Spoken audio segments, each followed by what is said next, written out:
கௌரவ மீள்குடியேற்ற அமைச்சர் ஆர்ப்பாட்டத்தில் ஈடுபட்டவர்களை இன்று சந்தித்த மாவட்ட அரசாங்க அதிபர் இவ்விடயத்தை மக்களிடம் கூறியுள்ளார். வந்து ஜனாதிபதியோடையும் கதைச்சு பாதுகாப்பு அமைச்சோடையும் கதைச்சிட்டு இன்றைக்கு எனக்கு சொல்லியிருக்கிறாருன்னா இந்த காணியில் கூடிய சீக்கிரத்தில் விடுகிறதுக்கான நடவடிக்கை எடுக்கணுமா அது உங்களுக்கு தெரியப்படுத்த சொல்லியிருக்குது. விடுகிறதுக்கான நடவடிக்கை எடுக்கப்படுறபடியாக நீங்கள் உண்மையில் நீங்கள் தொடர்ந்து இப்படி ஒரு கஷ்டமான நிலைமையில நீங்கள் இருக்கணும்ன்றது இல்லை தானே. நீங்கள் உங்களோட வீடுகளுக்கு போகிறது நல்ல நான் தகவலை மட்டும் சொல்கிறேன். ஏன்னா உங்களோட கதையை நான் பல தடவை கேட்டுட்டேன். நான் உங்களுக்கான காணிகள் விடுவிக்கிறதுக்கான நடவடிக்கைகள் நடக்குது.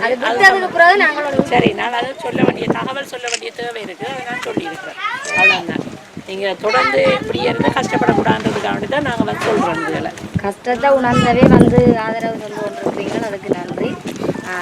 அதுக்காண்டி நாங்கள் இந்த போராட்டத்தை இதிலிருந்து விட்டுட்டு போராடவுக்கு இல்லை.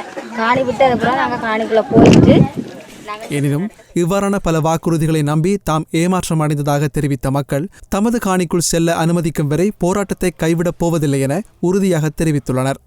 கேப்பாப்பிலவில் தற்போது மழை பெய்து வருவதால் குழந்தைகளுடன் இம்மக்கள் பெரும் துன்பங்களுக்கு மத்தியில் தொடர்ந்தும் தமது போராட்டத்தை முன்னெடுத்து வருகின்றனர். விமானப்படை மற்றும் இராணுவம் அபகரித்துள்ள தமது காணிகளை விடுவிக்குமாறு வலியுறுத்தி இம்மக்கள் முன்னெடுத்து வரும் தொடர் சத்தியாகிரக போராட்டம் இன்றுடன் 15 நாட்களை எட்டியுள்ளது. இம்மக்களுக்கு ஆதரவாகவும் இராணுவத்தினர் வசமுள்ள காணிகளை விடுவிக்குமாறும் வலியுறுத்தி புதுக்குடியிருப்பு மக்கள் நடத்தி வந்த சத்தியாகிரக போராட்டம் 12வது நாளான இன்று காலை முதல் சுழற்சி முறையிலான உண்ணாவிரத போராட்டமாக மாற்றமடைந்துள்ளமை குறிப்பிடத்தக்கது.